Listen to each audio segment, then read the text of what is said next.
Bienvenidos a todos. Básicamente les quiero agradecer, tomarse estos minutos, este tiempo para poder compartir estas actualizaciones, agradecerle también a Jorge, a Alejandro y principalmente a Roberto, nuestro gran ponente que hoy nos va a apoyar con las explicaciones. Me voy a permitir leer la currícula de Roberto Serralde, licenciado en Derecho por la Universidad de Anáhuac, actualmente cursando la maestría en Derecho Fiscal en la Universidad de Monterrey. Cuenta con diplomados en Impuestos y Finanzas, especialista en consultoría, litigio y negociaciones gubernamentales sobre Derecho Aduanero, Fiscal y Comercio Exterior. Cuenta con más de 16 años de experiencia en asesoría en asuntos de aduanas, comercio exterior y prácticas desleales de comercio internacional. Actualmente es asociado senior en el despacho Basham, Ringe y Correa SC, a cargo de la práctica de comercio exterior y aduanas en la oficina de Monterrey, y de igual forma es miembro del Comité de Comercio Exterior de Index, así como miembro y exdirector del Comité de Comercio Exterior de Index Nuevo León. Previamente se desempeñó como Trade Compliance and Custom Manager para Latinoamérica en Johnson Controls, así como Senior Custom and Trade Compliance Manager para México, Centroamérica, el Caribe y la región andina para Schneider Lelec, asociado de Comercio Exterior y Aduanas en el despacho de abogados Chévez Abogados, así como también ha sido profesor de Derecho Administrativo y Sistema Jurídico Mexicano en la Universidad Tecnológica de México. Ha impartido muchísimos cursos sobre tratados internacionales, valoración aduanera, aspectos litigiosos de comercio exterior y aspectos regulatorios del comercio exterior ante el ABA, American Bar Association, el CAIL, the Center of American and International Law, así como también en el American Chamber, COMCE, Noroeste, Index, IMESE y CENCOMEX. Robert, pues siempre es un privilegio tenerte aquí en el foro, agradecerte infinitamente tus aportaciones y pues muchísimas gracias, Robert, te cedo la palabra y gracias a todos por participar. Gracias, Vic, buenos días a todos. Ya jueves, casi cerrando la semana. Algunas reglas de convivencia que siempre nuestros amigos de Meta, CAE, Imar, Vado y demás nos ponen, ¿no? Para poder tener una mejor charla, ¿no? Nosotros, al final yo solo voy a estar compartiendo la presentación. Esta presentación al final del día se les va a hacer llegar, no tienen ni que hacer impresiones de pantalla, nada. Al final esto es para ustedes y es parte de lo que queremos dejarles. Si nos pueden poner sus micrófonos en silencio, eso también nos ayuda a la convivencia. Nos pasó el otro día en una plática que alguien estaba pidiendo unas cervezas y lo peor es que no nos invitó ninguna, ¿no? Entonces, por favor, si pueden poner ustedes el micrófono en silencio, estaría perfecto. En tema del audio también les recomendamos, sabes que hay ecos, si están ustedes en alguna oficina, por no importunar a los demás, y la otra para que el contenido a lo mejor puedan ustedes entenderlo mejor, o por lo menos que sea de más utilidad, pues si tienen audífonos es también muy, muy buena práctica. Y si existe algún error de conexión, les recomendamos sobre todo apagar el video, ¿no? Eso siempre ayuda a que la conexión sea un poco más veloz. Nosotros tratamos aquí, sobre todo cuando estamos haciendo los cursos en conjunto todos, tener las conexiones por cable, tener un internet dedicado para esto, y si en algún momento nosotros empezamos a tener problemas de audio de internet, inmediatamente nos avisamos para poder corregir esta situación y que el curso sea más productivo, ¿no? Entonces, esa es una parte. Pues esas son las primeras reglas de convivencia, ¿no? Parte del tema de la plática, ya para entrar en materia, cuando Jorge, Alex, Víctor y todo el equipo, todos los equipos de Meta, CAE, Tarifa Empresarial y Maribado, estábamos planeando el curso, sobre todo era que pudiésemos dar un overview general sin que entremos a profundidad, porque evidentemente a lo mejor yo no te voy a poder decir si tu producto está sujeto o no a la NOM de etiquetado 50, ¿no? O sea, eso es algo que hay que ver en lo particular, o tienes que hacer pero simplemente lo que queremos es, como ha habido tantos cambios y sobre todo hay ahorita una revolución de requerimientos, de permisos, de cosas nuevas, que cada uno de ustedes por lo menos te lleves esta primera gran película de lo que está pasando en comercio exterior y esta actualización, y que no te agarre con los dedos en la puerta al final de este año, ¿no? Hemos visto todos memes y mil y un cosas de lo que ha pasado en el 2020, y nada más nos hace falta el meme de ya, güey, ¿no? Una cosa así para que se acabe, ¿no? Entonces, eso es parte de la idea de tener esta plática el día de hoy. ¿Qué vamos a ver? Permiso automático previo de exportación de acero, que es un reto actualmente para muchas de las empresas. Hay algunos criterios ahí que ya han salido inclusive en algunas notas en el Financiero y eso que nos gustaría platicar.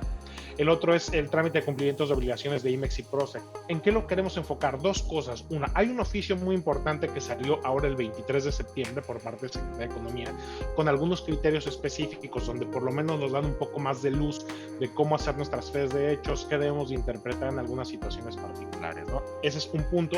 Y el otro es que también dejamos de lado el mantenimiento de nuestros programas de fomento, llámese IMEX, PROSEC, y más que nunca hoy en día tenemos que cuidarlos como oro puro, ¿no? Porque nos dan muchas ventajas competitivas y no podemos caer en un incumplimiento que pudiésemos arriesgar.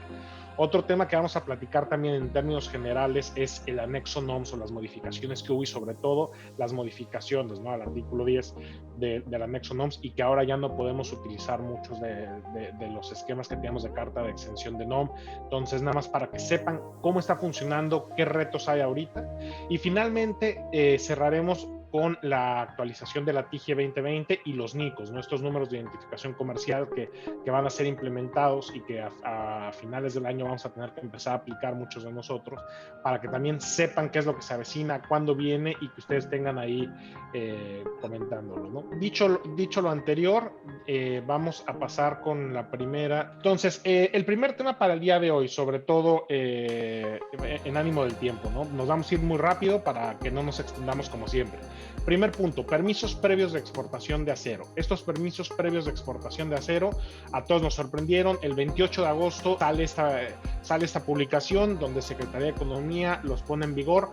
No sabíamos cuándo iban a llegar, pero desde hace algunos meses, inclusive ya creo que tiene más del año, donde Estados Unidos nos puso la medida 232 para las importaciones de acero y aluminio, y cuando se elimina, al final del día, México pone o trata de minimizar este impacto y se compromete a ciertas cosas con Estados Unidos, ¿no? Entonces, esta publicación o este acuerdo sale el 28 de agosto del 2020. ¿A quién va dirigido? A todos los exportadores. Cualquier empresa mexicana que esté exportando y se encuentre dentro de las fracciones listadas va a tener que tener un permiso previo de exportación de acero. Este permiso previo de exportación de acero, ¿a quién va dirigido? ¿Qué países va? Y aquí tenemos dos grandes campos, ¿no? Uno de estos países es Estados Unidos, evidentemente, y el otro es cualquier otro país, ¿no?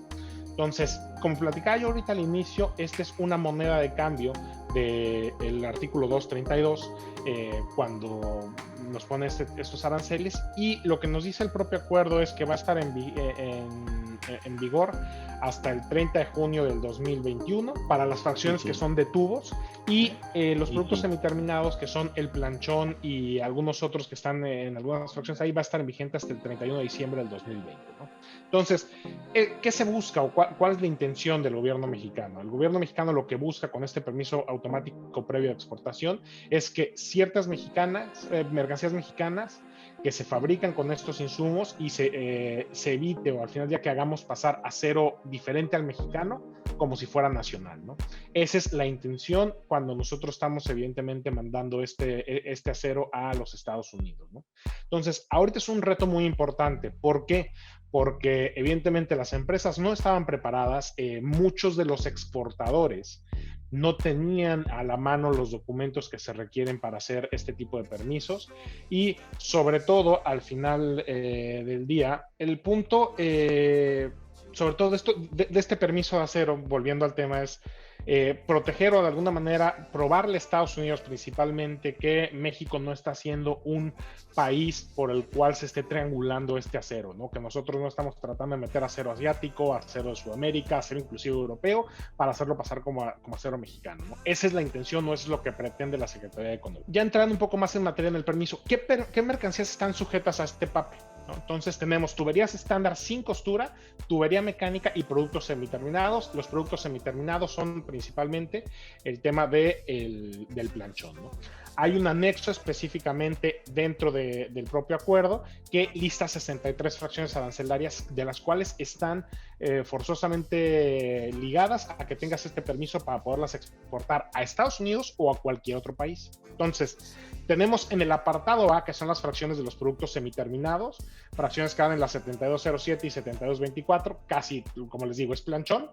y requerimos ahí tener, además de muchas otras cosas, lo más importante es tener nuestro certificado. Todos ustedes seguramente, o muchos de ustedes, han experimentado la tortuosa labor de presentar permisos automáticos o avisos automáticos previos cuando importas acero. Entonces, ahora muchos de los productores nacionales están teniendo estos mismos problemas para poder hacer estas exportaciones.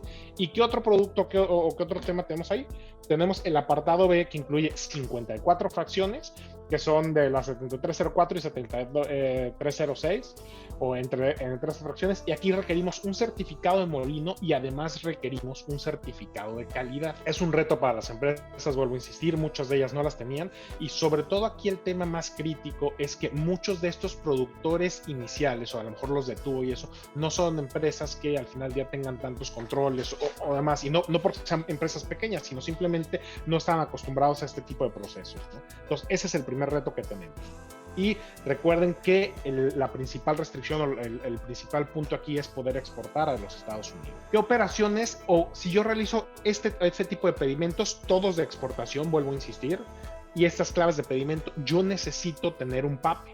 Entonces, exportaciones definitivas, evidentemente, extracciones de depósito fiscal para exportación, los retornos de mercancías importadas temporalmente, necesito tener este PAPE, ¿no? Entonces, se vuelve también complicado. ¿Por qué? Porque a lo mejor de repente yo importé temporalmente hace muchos meses, inclusive hasta casi 30 y tantos meses, si soy un IMEX, y ahorita tengo que poder documentar o tener esta trazabilidad del acero cuando yo estoy exportando mi bien final. Entonces, ahí es donde hemos encontrado mayores problemas, sobre todo con las empresas, y donde están los mayores retos. Específicamente, existen 3 tipos de permisos en estos PAPES, dependiendo la categoría que tienes tú como exportador y el destino de la mercancía, ¿no? ¿A dónde se pide el permiso? Bueno, aquí, a diferencia de muchos de los trámites que hemos estado trabajando hoy en día, que ya se han automatizado por medio de la ventanilla digital, ahora yo no sé si sea porque no le dio tiempo a la Secretaría de Economía, el desarrollo informático es más laborioso de lo que, de lo que se contempló, o alguna cuestión así, pero no está en la plataforma. Entonces necesitamos hacerlo por correos electrónicos, lo cual, como todos ustedes saben, desde mayo del 2019 ha sido todo un reto el poder tener esta comunicación por correos electrónicos con la propia Secretaría, ¿no? Tenemos limitantes a veces de espacio, tenemos limitantes de confirmación de recepción de folios, este tipo de cuestiones. Entonces, estos permisos ahorita desafortunadamente se tienen que pedir por medio de correo electrónico. Los tiempos de respuesta estimados, ¿no? Cuando son exportaciones a Estados Unidos directamente en la categoría A, que son molinos y clientes registrados de molinos, serían de 3 días, y en los casos de permisos B y C, que ahorita vamos a ver cada uno, son de 5 días, ¿no? Que es lo que te está dando la Secretaría de Economía. Hay algunos criterios adicionales al acuerdo del 28 de agosto que nosotros platicábamos, que se publicaban en un oficio del 4 de septiembre.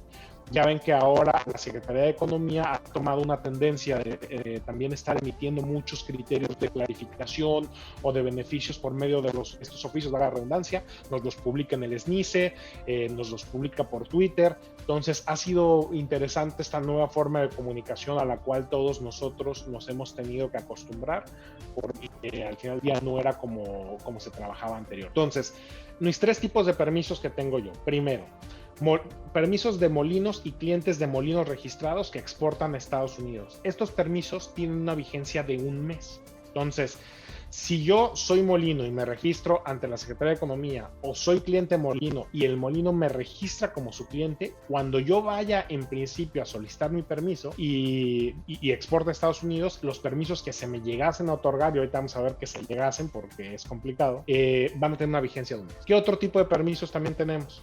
Tenemos el tipo B, que son personas físicas o morales, pues, llámese empresas o individuos, que exportan a Estados Unidos, que no son molinos, y estos permisos tienen una vigencia de 15 días naturales y solo se pueden utilizar para una sola operación. Es pedimento por exportación, lo cual también representa de cara a la operación un reto, ¿no? Estar pidiendo permisos es complicado, ¿no? Y tenemos un tercer tipo de permisos, que son los permisos en el criterio C.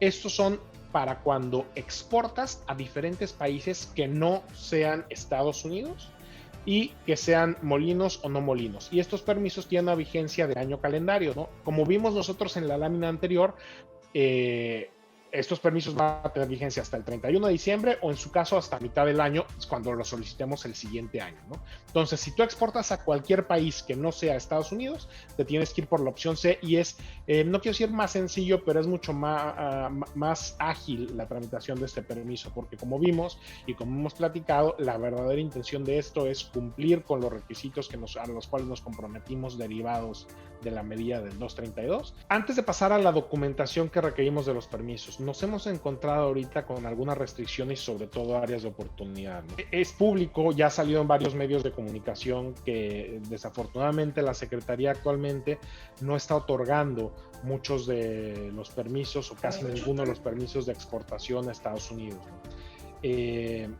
Ahí hay una versión que se ha manejado que la Secretaría de Economía está haciendo un análisis de cada una de las empresas exportadoras y hace un promedio de tus exportaciones que tuviste durante los ejercicios fiscales 2017 y 2018. Y si tú durante el 2020, antes del 28 de agosto, ya habías exportado de estos productos más que el promedio que había salido de los años anteriores, no te están autorizando permisos nuevos para exportar a Estados Unidos, ¿no? Entonces ya es una tendencia a nivel nacional, empresas mexicanas, americanas, japonesas, de varios tipos que no están recibiendo estos permisos. Entonces un poco ese es el criterio no escrito. Voy a insistir, esto es algo que ha salido en los medios, no es algo que se pueda confirmar al 100%, simplemente es la información que se ha comentado, ¿no? Pero sí es notable cómo tú ves los rechazos de los permisos y sí te hablan, ¿no? Un poco el razonamiento que está estableciendo la Secretaría de Economía en los rechazos de permisos señala algo, palabras más, palabras menos, es de la revisión que hemos realizado de nuestros sistemas institucionales y de la información de la empresa de los últimos 4 años, no nos permite llegar a confirmar la consistencia de la información presentada, ¿no? Este es el criterio de negativa que se ha estado utilizando desde inicios de septiembre. ¿Y cuál es el problema? Que muchas de las empresas no han podido ahorita exportar. Hay empresas que tienen los embarques parados para Estados Unidos, que no han podido surtir a sus clientes en los Estados Unidos. Ya hay muchas empresas en Estados Unidos que han parado sus líneas de producción por falta de insumos mexicanos, y esto es un reto, ¿no? ¿Por qué? Porque con este criterio la Secretaría de Economía desafortunadamente no está tomando en consideración varios factores, ¿no? O sea, 2017 y 2018 pues fueron años de mucho rebalancing de producción en México específicamente. La industria automotriz tuvo una reconfiguración y una recomposición interesante derivado de lo que venía en NAFTA, ¿no? Entonces, por como venía NAFTA y ahora TMEC, ¿no?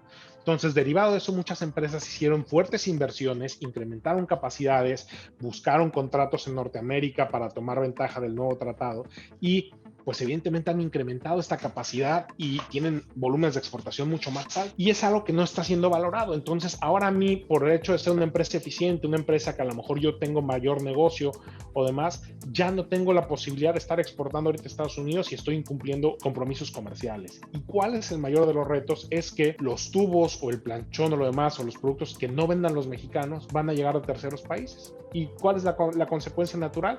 Evidentemente que como México, como mexicanos, vamos a estar perdiendo competitividad y evidentemente vamos a estar perdiendo esos negocios que tanto trabajo costó traer al país o desarrollar líneas productivas, y simplemente otros países de Europa, de Asia, van a tomar esa ventaja y van a empezar a exportar directamente de esos países a Estados Unidos. Entonces, ese es uno de los retos que ahorita se tiene. Entonces, no les sorprenda, ¿no? Que si ustedes son exportadores mexicanos que mandan a Estados Unidos productos de estos y ya excedieron su promedio de estos años de exportación en lo que va del ejercicio, lo más seguro es que no les vayan a autorizar permisos en lo que resta del año, ¿no? Eso es importante que lo tengan ustedes en consideración. Y otro punto también es, en el tema del acero, Estados Unidos también ha estado endureciendo las medidas. Ahora, a partir del próximo, creo que es el 13 de octubre, también cuando tú importes a Estados Unidos diversos productos de acero, también te van a estar pidiendo algo muy similar, no como permiso previo, pero vas a tener que tener certificados de molino donde se establezca el lugar de colada o de fundido del acero, ¿no? Entonces, es un tema muy, muy importante ahorita el acero, y trae estas restricciones, ¿no? Ahora, para el caso de permisos a diferentes países, ahí hemos visto que no hay limitación por parte de la Secretaría de Economía. Tú cumples con los requisitos que vienen dentro del propio acuerdo y dentro del oficio que platicábamos del 4 de septiembre, y se están autorizando los permisos. para poderlo hacer. Muy importante, vuelvo a insistir, si tú no tienes permiso, no puedes exportar estos productos, ¿no? Y si por alguna cosa los tratas de exportar y le cambias la fracción o algo de esas cosas que no debemos hacer y eres descubierto, la facultad de que te bloqueen y que jamás te vuelvan a emitir un permiso de estos de exportación y que te bloqueen, si quieres, de alguna manera, de que tú puedas exportar, ¿no? Entonces, es importante hacer las cosas dentro del marco normativo y conforme a las normas aplicables. Ahora, para poder pedir mi permiso, ¿qué es lo que me requiere, ¿no? En términos generales, evidentemente el poder del representante legal, el acta constitutiva de la empresa, hay también mucho cuidado si han tenido transformaciones, cambios de nombres, fusiones y eso, de poder acompañar esta información, la cédula de inscripción en el RFC del exportador, identificación del representante legal, opinión favorable de la empresa y del representante legal, lo cual esto es algo muy interesante. En trámites ante Secretaría de Economía no nos había tocado observar que estuviesen pidiendo opinión favorable del propio representante legal. En el SAT sí sabemos que en certificación y BAIEPS y eso siempre la piden, ¿no? Entonces es interesante que ustedes también lo puedan tener ahí. ¿Qué otra documentación tengo? Esta es la documentación de saque, ¿no? Esta es la primera que me va a pedir la Secretaría de Economía. Las facturas de compra de la mercancía o del insumo, la factura de venta de lo que estoy exportando, certificado molino cuando veíamos que están en las fracciones del apartado A, certificado de molino y de calidad en las fracciones que van en el apartado B, lo que es tubo y este tipo de cosas, ¿no? El pedimento de importación, si es que yo realicé la importación del insumo, y me está pidiendo para poder exportar también a Estados Unidos una proyección mensual desglosada de aquí a que acabe el año de lo que yo pretendo exportar de todos mis productos sujetos a permiso a los Estados Unidos. Entonces son muchos requisitos. Los requisitos del 6 en adelante simplemente son para las segundas autorizaciones, y en la primera autorización o el primer permiso que solicitas y que te aprueban es poner todos los documentos. Aunado a esto, ¿qué es lo que yo tengo que tener para poder demostrar o tener mi permiso de exportación? Tengo que presentar un escrito libre que viene en el formato ahí en SNICE, donde yo hago ciertas manifestaciones como representante legal de la empresa, me comprometo a ciertas cuestiones. Muy importante leer lo que dicen estas manifestaciones. Acuérdense que lo que nosotros firmamos bajo protesta de decir verdad tiene efectos, y si nosotros llegamos a declarar algo que no es correcto, no es real, es una declaración falsa ante autoridad distinta a la judicial. ¿Qué otro tema también tenemos dentro de los permisos? Este escrito libre, y evidentemente también hay un formato en Excel que nosotros tenemos que llenar dependiendo a dónde exporte. Si es a Estados Unidos es un tipo de formato, si es a terceros países es otro tipo de formato. Ya con el decreto de beneficios, cuando es a terceros países, ya no tenemos que acompañar nada del 6 al 10, simplemente llenamos nuestro formato, acompañamos en la primera solicitud de información y con eso tenemos. Entonces este es un reto, pero sí, revisen sus fracciones arancelarias. A lo mejor ustedes no son exportadores tan hábiles o no son exportadores de todos los días de estos productos, pero si se llegan a enfrentar con esto y exportan a Estados Unidos, revisen sus promedios y al final del día tengan en el radar de que puede ser que no les otorguen estos permisos por los criterios que ya comentamos. Hay una nota, salió en el Financiero, les recomiendo que también la lean, que también trae un poco de lo que estamos comentando, ¿no? Porque a veces es complicado la empresa en Estados Unidos, a la empresa en Japón, o con corporativo en Japón o en Alemania o donde sea, les cuesta entender por qué, si estás cumpliendo con todos los requisitos que te marca la normatividad, aún así te están negando un permiso que debería ser de trámite, ¿no? Entonces, ahí para que lo tengan, ¿no? Entonces, este es nuestro primer tema que íbamos a discutir el día de hoy, de los permisos de exportación. Al final vamos a tener una sesión de preguntas y respuestas, no se preocupen, si tienen alguna duda y la podemos responder, con todo gusto, saben que siempre lo tratamos de hacer. Entonces, es nuestro primer tema de actualización, permisos automáticos previos de exportación. Revísenlos, chequen las fracciones y si están en este supuesto, empiecen a buscar la documentación. ¿Cuál es el fin, sobre todo? ¿Qué es lo que tienes tú que poder demostrar? La trazabilidad de este acero, ¿no? Volvemos al origen. Es que yo no haga pasar acero de otra región como acero mexicano, ¿no? Entonces, es importante que nosotros podamos demostrarle a la Secretaría de Economía con documentos fehacientes y reales que nuestro acero cumple con las características, o cómo es que nosotros hacemos este tracking del acero, ¿no? Si es acero de Brasil, si es acero de Vietnam, acero de China o acero de Luxemburgo o de España, de donde sea que tú traigas tu acero, que puedas demostrar esta trazabilidad, ¿no? Bueno, el segundo punto que íbamos a platicar el día de hoy son los trámites de cumplimiento y las obligaciones del IMEX y PROCED, ¿no? En este punto, ¿qué cosas o qué novedades tenemos hoy en día? Las novedades que tenemos hoy en día de este punto, ¿no? Nos publicaron un oficio, como hemos visto que ahora nos da a conocer la información por Twitter y por el SNICE y por oficios, de qué criterios existen para cuando hay dos empresas IMEX en el mismo domicilio, cómo darlas de alta estos domicilios o no, si pueden coexistir o no, y también qué criterios tienen para los almacenes que son administrados por un tercero. Entonces, un poquito nada más de recapitulación e historia de qué ha pasado. Pues ustedes recordarán que a partir del 26 de junio del 2019, ya tenemos casi un poquito más de un año con esto, en lugar de que la Secretaría de Economía en sus delegaciones te hiciera la visita cuando dabas de alta una nueva instalación de IMEX o de PROSEC, ahora tenemos que estar haciendo, evidentemente, la FES de hechos para suplir esta visita que nos hacía antes la Secretaría de Economía, ¿no? Entonces, en general, ¿cuáles son los trámites que tienen que tener o que deben de anexar una fe de hechos, ¿no? Las autorizaciones de programas nuevos, las ampliaciones de 3Rs, y las modificaciones de altas de domicilio, tipo de modalidad, si es de empresa de servicio, nuestras submanufactureras, ¿no? Y evidentemente también para PROSEC, ¿no? Un programa nuevo de PROSEC, ampliación de productor directo e indirecto y las altas de nuevas plantas donde nosotros llevamos a cabo nuestro proceso productivo. Esto es algo que muchas empresas no hacen, o sea, se enfocan mucho en el IMEX, pero dejan de lado el PROSEC. Recuerden que si tú tienes un PROSEC y vas a fabricar vamos a utilizar insumos importados con PROSEC y fabricar insumos del productos con el artículo 4, tienes que dar de alta tus plantas, ¿no? Entonces, es importante que no lo dejen de lado. Pasando al tema específico, ¿qué nos dice el tema, ¿no? Tenemos antes lo que yo he platicado de manera habitual, teníamos estos trámites se presentaban físicos, se migra ahora a BUSEM, a partir del 3 de junio por un boletín nos dicen que del 2019 que hay una simplificación de trámites, que esta simplificación de trámites que fue cuando corrieron a medio mundo de las delegaciones de Secretaría de Economía y desaparecieron la facilidad o la forma de hacerlos directamente en las delegaciones. El 26 de junio se nos comunica oficialmente que ya no va a haber visitas y por lo tanto se establece la fe de hechos. De ahí, el 14 de octubre del 2019 se publica una guía con los lineamientos para poder tener la fe de hechos. El 9 de diciembre de 2019 se publican modificaciones en las reglas de SECON donde ya se pone formalmente en las reglas la obligatoriedad de la fe de hechos. De ahí el mismo 9 de diciembre hay un boletín donde se establece que la fe de hechos debe de enviarse también por correo electrónico por parte del fedatario público, llámese el notario o el corredor público. El 27 de enero del 2020, derivado de que había muchos problemas en la recepción de documentos, se establecen ciertos criterios respecto a la transmisión de los derechos y demás.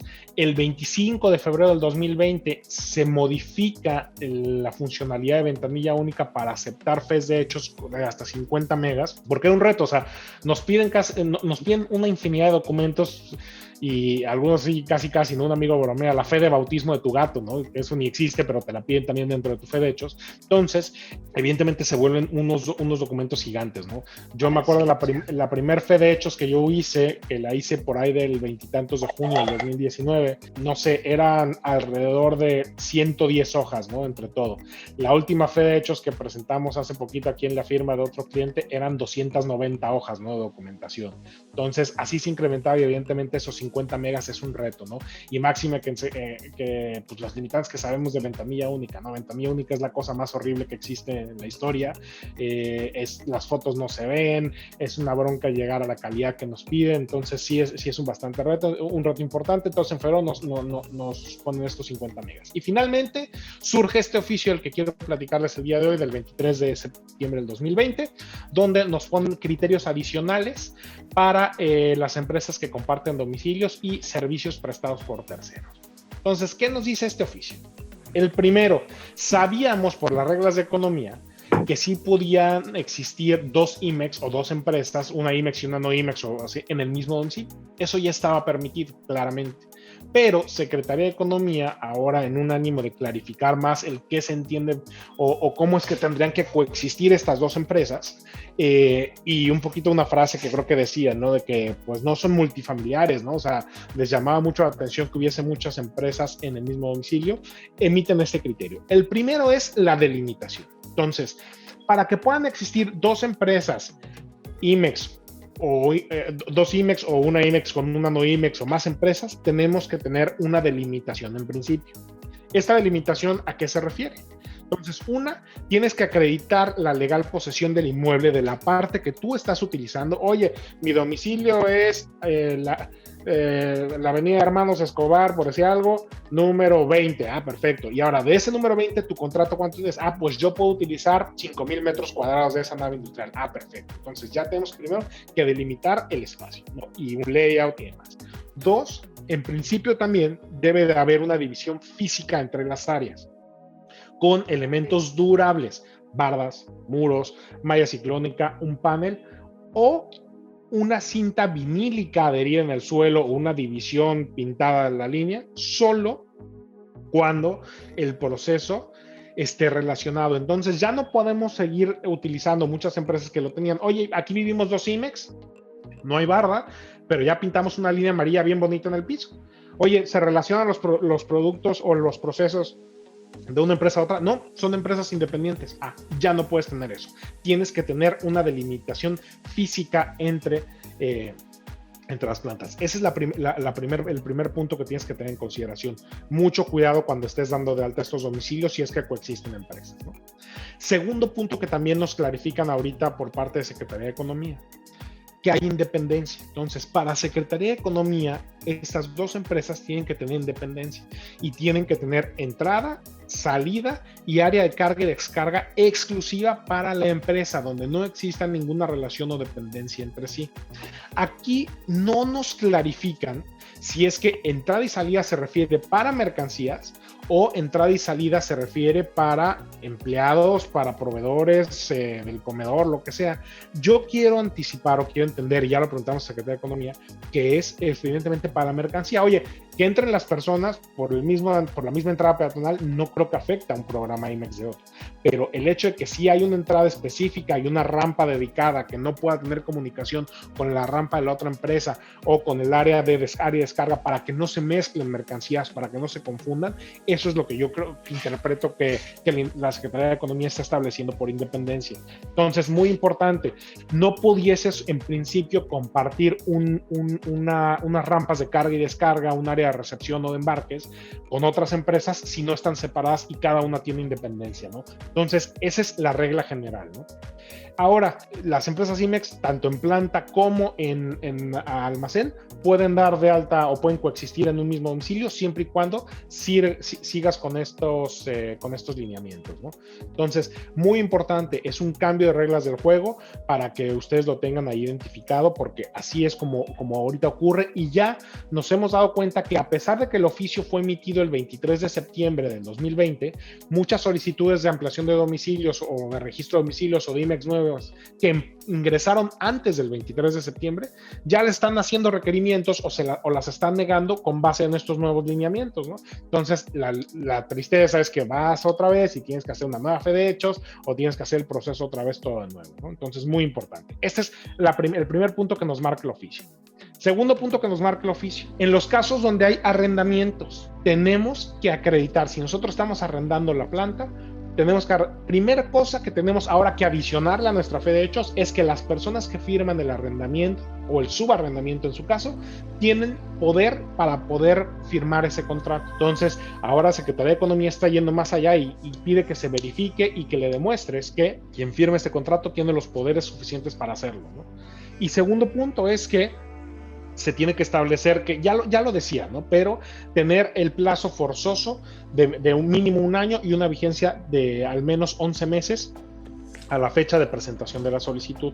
Entonces, esto es muy, muy importante. En sus contratos de arrendamiento, establezcan plazo forzoso. Sabemos, y como abogado para mí no debería decir forzoso, pero es un requisito que nos lo marca la Secretaría de Economía, y a veces a los gringos les cuesta mucho trabajo entender, oye, ¿por qué tiene que decir mandatory term el contrato? Entonces, pero es importante tenerlo. Y otra cosa, parte del razonamiento que tiene Secretaría de Economía, oye, a ver, si tú me dices que vas a ampliar un domicilio, vas a tener una nueva planta de producción y vas a meterle 200 millones de pesos de maquinaria, me cuesta mucho trabajo pensar que nada más vas a arrendar tu inmueble por 1 año, ¿no? Entonces, digo, ¿Cuál es la sugerencia que les hacemos? Es que establezcan contratos a mayor plazo, casi todos los contratos con parques industriales normales, Pinza, Prologis, CPA, Intermex, Amistad, cualquiera de donde ustedes estén en México, allá en Tijuana, ¿no? Cualquiera de el Milimex, bueno, en Mexicali, eso, cualquiera que donde estén ustedes, pongan los contratos a un mayor plazo. Eso de andar poniendo los contratos también de renovación anual cada año también genera un poco de ruido. ¿Por qué?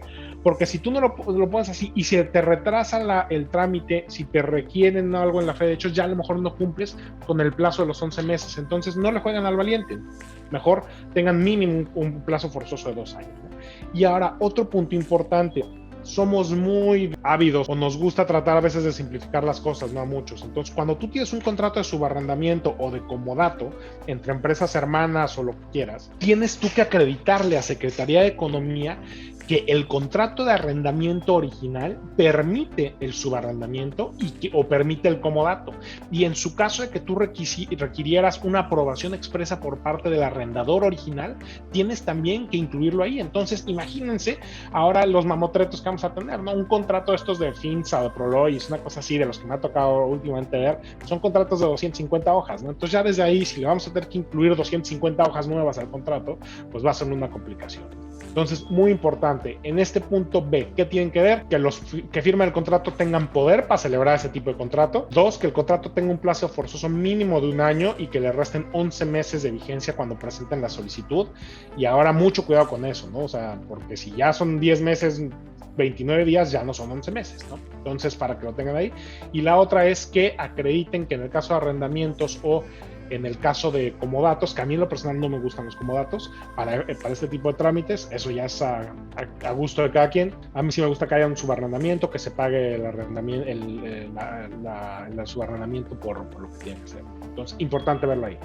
Otra cosa, hablando de empresas que puedan coexistir, ¿no? Hay otra clarificación que nos pone Secretaría de Economía. En el caso de que por la naturaleza del producto o del proceso productivo se requiera la participación de 2 o más empresas en el mismo domicilio y que no podamos tener la independencia que veíamos en el inciso A, ¿cómo se llama? Es necesario que se realice una descripción dentro de la fe de hechos donde se detalle cómo interviene cada una de las empresas y que se señale por qué es imposible que haya independencia entre las dos, y anexar evidencia fotográfica. Entonces vamos a pensar un proceso donde tú tienes 2 empresas IMEX y la empresa IMEX original importa planchón de acero y realiza unos cortes y unos troquelados y de ahí se lo transfiere a la otra empresa que está en el mismo domicilio para que ella haga su producto, ¿no?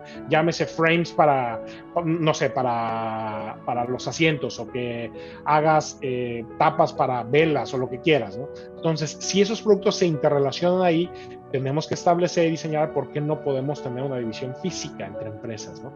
Oye, es que sabes que dentro de la misma instalación los 2 compartimos la entrada del gas, entonces a mí mi cortadora, no sé, digo, cada uno tendrá que ver su proceso, pero solo podemos no tener la división física que habíamos platicado siempre y cuando justifiquemos que los procesos se interrelacionan. Si son procesos independientes, si no se surten una a otra, no podemos justificar el hecho de que no haya divisiones físicas. Muy importante que ustedes lo tengan ahí en consideración. Bueno, para seguir avanzando y que no se nos... hay ahorita una tendencia también mala y buena, ¿no? Pero que nos pone a sufrir a la gente que nos dedicamos al comercio exterior, sobre todo de empezar a utilizar almacenes, 3PLs y BMIs y mil cosas que complican la operación. Entonces, oye, no, es que ya Kuehne+Nagel o cualquiera de estas almacenadoras muy bonitas y muy buenas, ¿no? O XPO o Siva o quien tú quieras contratar. Fíjate que me ofrece llevarme todo mi almacén. Ah, perfecto, muy, muy bonito. Pero le tengo que mandar material importado temporalmente. Ok. Pero tengo un contrato de prestación de servicios y ya me asignaron la covacha 2, es donde yo voy a poner mis pallets. Eso va a ser complicadísimo que te lo autoricen, ¿no? Entonces, si vas a contratar un almacén terciarizado, que sea un almacén dedicado con un área dedicada para ti. Ya el tema de que mi pallet y que me cobran por cada ubicación y eso, quizá no le encanta a Secretaría de Economía y no le encanta que coexistan muchos. Pero ahora, suponiendo que utilices y que proceda que tú des de alta un almacén terciarizado, hay un criterio nuevo que tenemos que seguir. Entonces, empresas de modalidad industrial que quieras dar de alta domicilios de bodegas o de almacén, como no es tuyo el almacén y tú no lo estás rentando formalmente, vas a poder utilizar el contrato de prestación de servicios de almacenaje que te dé cualquiera de estas empresas, pero con la limitante que tienes que establecer en el contrato, el objeto evidentemente del contrato, que es la prestación del servicio, y que evidentemente ahí te están dando la posibilidad de otorgarte un espacio específico a ti y delimitado para llevar a cabo tu almacenaje. 2, la ubicación de la prestación del servicio. Entonces tiene que coincidir perfectamente que en el domicilio que tú estás dando de alta ante el SAT, porque recuerda, tú tienes que dar de alta esos domicilios ante el SAT, no es como que tengas el domicilio de SIVA, ¿no? O de cualquiera de estas empresas. Tiene que estar establecido en el contrato y tiene que coincidir perfectamente con el alta que nosotros vamos a dar de ahí. El plazo forzoso, de igual manera, tiene que ser un plazo forzoso mínimo de 1 año. Entonces, cuando llega tu gente de materiales, oye, no, ¿sabes qué? Es que pedimos material de más o pasó la pandemia y necesitamos una bodega para 3 meses. Oye, a 3 meses la verdad no vale la pena dar una bodega de esos. ¿Qué puedes hacer?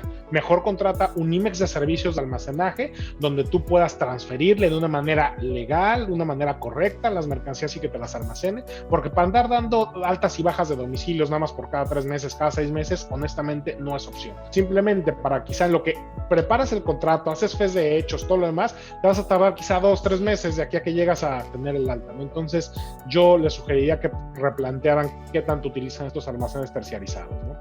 Otro punto también que debe de incluirse en el contrato de servicios de almacenaje es qué maquinaria y equipo se va a utilizar para acreditar, para prestarte el servicio, y que se acredite también la legal posesión del prestador de servicios de ella. Oye, van a utilizar montacargas, van a utilizar racks, van a utilizar grúas, polipastos, lo que sea, tienen que describirla y acreditar que ellos cuentan con el uso y goce de esa mercancía, ¿no? Entonces es importante que lo tengas ahí. Y la otra es que también te tienen que especificar el número de trabajadores que van a utilizar para prestarte ese servicio y acreditar que están contratados, y esto con el SUA y demás, ¿no? Y en el caso de que sea por un tercero, pues tú también tienes que la contratación de ellos mismos sea por medio de un tercero, tienen que acreditar cómo es que contratan los empleados por medio de este tercero, y acompañar dentro de tu propio contrato o acreditar en este punto el contrato que lo tengan ahí. Entonces se vuelve más complicado, pero por lo menos nos dicen, sí se puede, cumple con todo esto. Entonces va a ser un reto. Yo creo que esa tendencia de tener almacenes compartidos y demás, sobre todo para empresas IMEX, va a desaparecer porque va a ser un dolor de cabeza poderlo hacer. Y finalmente, como recomendación específica y como requisito que nos pone la Secretaría de Economía, es que este oficio, que es del 23 de septiembre, que es el 414.2020.2288, vamos a tener que establecer en la fe de hechos, y también si presentas tú tu escrito libre o lo que sea cuando lo subes a BUSEM, que te estás acogiendo a los criterios de este oficio para que ellos revisen que cumples con esta cuestión. Entonces, estos son los nuevos criterios. Mucho cuidado con el tema de las fes de hechos.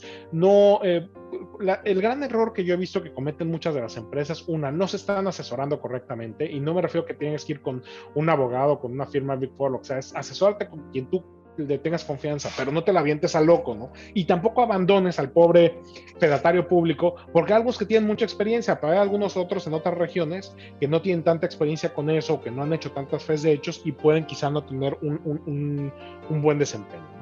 Otra cosa es anticipa, o sea, a ver, una planta no te avisan o sea, si tu empresa va a abrir una nueva planta productiva, no te avisaron el lunes para que la abras en 2 semanas, evidentemente. Entonces, hay una planeación.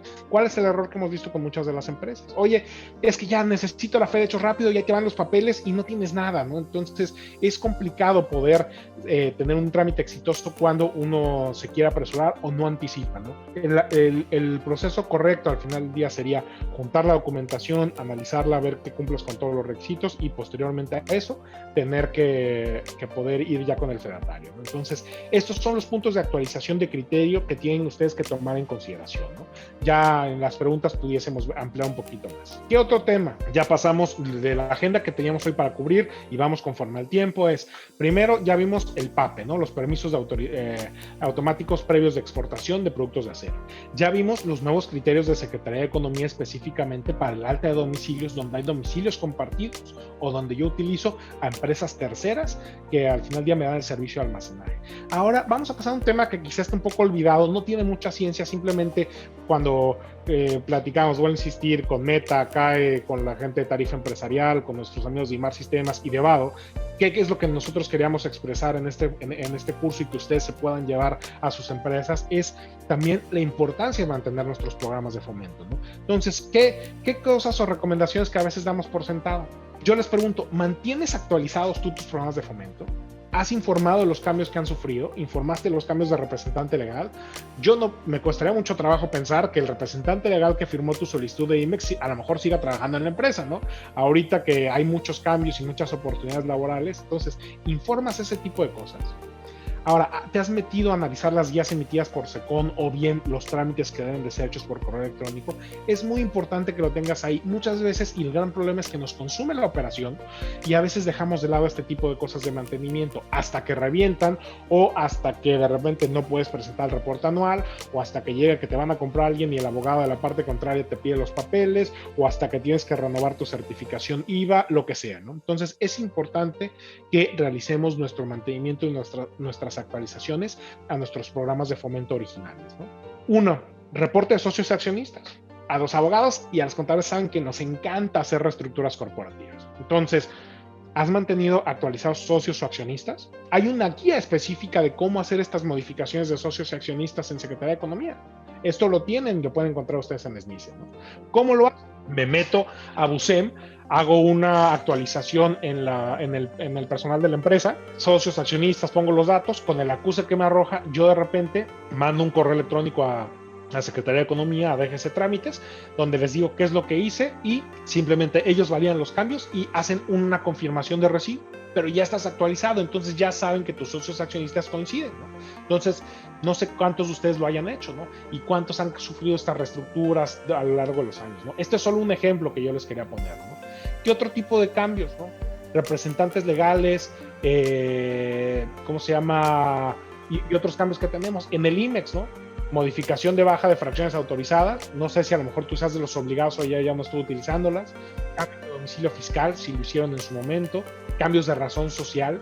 El otro día me tocó una empresa que, como ya se había reflejado en el SAT, nunca hizo el cambio de su razón social ante Secretaría de Economía. Las que sean controladas, que son muy pocas bajas de empresa controlada, las bajas de submaquiladores. El otro día me tocó una empresa que tenía dado de alta 90 submaquiladores y le pregunto, oye, ¿y cómo controlas a 90? Ah, no los utilizamos a 4 nada más. Oye, pues no diste de baja tus submaquiladores. ¿Y qué pasa? Que si ahora tú quieres dar de alta un nuevo submaquilador para tu IMEX, ¿qué te está haciendo Secretaría de Economía? Como no tiene los expedientes, porque están en las delegaciones, te dice, con todo gusto te lo autorizo, nada más pásame el proceso productivo y cómo se relaciona con tu proceso de todos los submaquiladores que tienes dados de alta, y lo están requiriendo a todos. Entonces, es importante que tú verifiques qué submaquiladores tengo dados de alta, cuáles sí estoy utilizando y cuáles no, y al final del día, pues ya cortarlos, ¿no? Y también creo que hay un error ahorita, ¿no? Muchas empresas han abusado del esquema de submaquila, y no me refiero que malamente, sino, oye, es que ahora necesito casi que alguien lama los sobres para pegarlos, lo manda a submaquila. ¿Es necesario que tengas tantos proveedores así para su maquila? Y también como que la gente de compras, yo he notado a la gente de producción como que, sí, vamos a buscar a Juanito Pérez que nos haga el proceso de corte afuera. No sé qué tan conveniente sea eso, si lo mejor fuera que buscaras empresas con las cuales te guían el servicio y que pudieses hacer transferencias virtuales, ¿no? Si cambiaste representación federal por alguna cosa que ahora necesitas, que en principio tu programa se administra en otro lugar, cambios de representante legal. De igual manera también en el PROSEC, ¿no? Modificaciones o cambios de domicilio fiscal, baja de algún sector, cambio en la razón social y cambio de representante legal, también lo tienes que hacer. Adicional a lo que ya sabemos, ¿no? Que es altas y bajas de nuestras plantas, ¿no? Que eso lo tenemos que tener en el loop. Ahora, yo no sé, pero pudiese ser interesante explorar o replantearnos si productos adicionales que yo fabrico en mi PROSEC debería yo dar una notificación, o si debería yo de dar una notificación a Secretaría de Economía sobre mis procesos productivos nuevos. ¿Qué pasó muchos en la pandemia? Oye, pues yo estoy autorizado para importar sensibles porque estoy registrado para sensibles en IVA y EPS. Perfecto. ¿Y qué haces tú? No, pues yo fabrico asientos automotrices. O yo fabrico tableros. No, muy bien. ¿O qué fabricas tú? No, fíjate que yo fabrico jeans o fabrico batas quirúrgicas, perfecto. Y de repente empezaste a hacer mascarillas, y las mascarillas por aquí en tela y es producto sensible. ¿No sería bueno que a lo mejor actualizaras tus procesos productivos o sobre todo informaras para que esa tela que ahora estás importando, que no es de tu proceso productivo original, esté cubierta o por lo menos tengas un soporte? Revisen también las modificaciones que hubo en el SAT ahora el 24 de julio para efectos de la certificación, ¿no? Donde puede llegar el SAT y si tú importaste mercancías sensibles no relacionadas con tu proceso productivo, te pueden cancelar tu certificación y IVAEPS. Entonces, es importante que no demos por sentado que tenemos todo autorizado por ser certificadas o que no tenemos que mantener nuestros programas, ¿no? Simplemente es parte de lo que nosotros queremos dejarles, ¿no?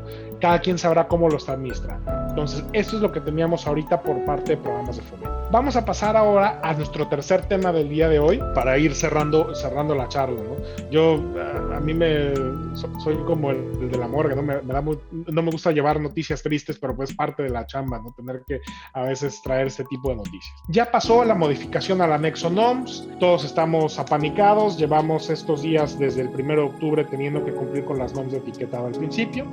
Pero bueno, vamos a ver qué es lo que pasó. ¿Cuáles son los puntos relevantes a considerar? Una, hay la modificación que ocurrió, se incluyeron 15 normas oficiales relacionadas específicamente con la información comercial y con la información sanitaria, cuyo cumplimiento debe darse al momento de su importación al país. ¿Qué implica?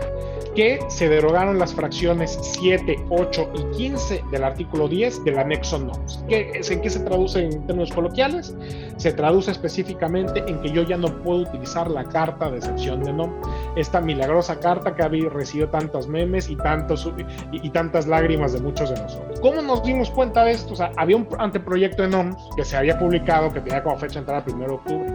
En CONAMER le dan para atrás y le dicen a la Secretaría de Economía, tienes que corregir ciertas cosas. Ah, perfecto. Secretaría de Economía las corrige y de repente nos enteramos por un tuit del SNICE. Por eso yo les recomiendo que sigan al SNICE en sus cuentas de Twitter todos los días, porque antes del diario oficial, antes de cualquier cosa, lo vamos a saber por el SNICE. Entonces nos dicen en el SNICE el 23 de septiembre, oye, pues va a entrar en vigor a partir del 1 de octubre. Y todos, ¿cómo? Pero pues si el proyecto se había tirado, ¿no?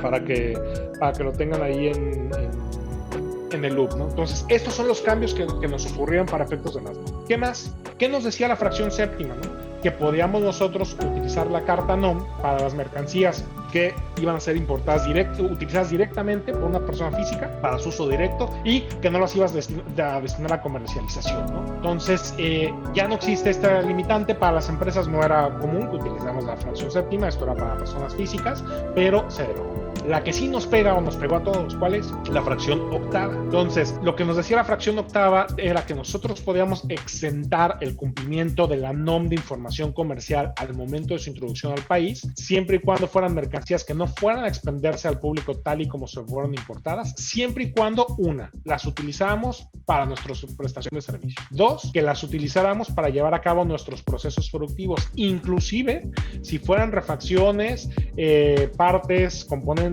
lo que sea que incorporamos a nuestro proceso industrial. Y al final del día que fueran transformadas y que no fueran ofertadas al público en general en ese estado, ¿no? Sino que ya el producto terminado fuera el que ya cumpliese con la. ¿Qué otra? Las que se fueran a enajenar entre personas morales que a su vez las destinaban para su proceso productivo, para prestar sus servicios profesionales, ¿no? ¿Qué era esto? Que simplemente las empresas que eran empresas especializadas, ¿no? Entonces, oye, pues sabes que yo soy el importador de engranes para máquinas que son de refacción, pues se lo voy a vender a una empresa especializada que utiliza los engranes para su proceso, pues no, o sea, no necesitas la NOM de etiquetado, pues bueno, también nos quitaron esta posibilidad.